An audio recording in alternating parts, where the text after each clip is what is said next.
Welcome to the Tech Egg. Don't get scrambled. Enjoy the video.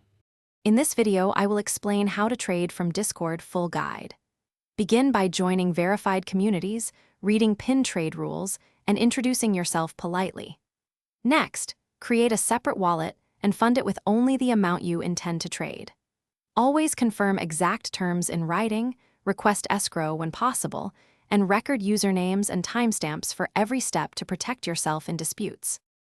Assess counterparties by reviewing activity, past deals, and community feedback before committing funds.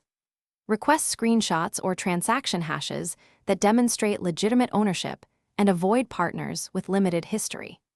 Prioritize users who offer traceable receipts and clear contact information, and use live verification when amounts exceed your comfort threshold to minimize impersonation and scams. If you are finding this video helpful, please subscribe and like to support more content like this.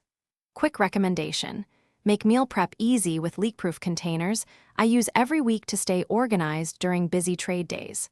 Find the product link and other deals in the description below for convenience and extras. Thanks for the support. Now let's get back to the video.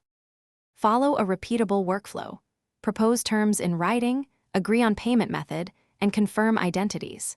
Use escrow or an established middleman for high-value exchanges, and never release goods before seeing a blockchain confirmation or cleared payment. Keep screenshots and receipts, and if a dispute arises, present precise records to moderators or support to resolve issues quickly. Thanks for watching. Consider subscribing if I helped unscramble your problems.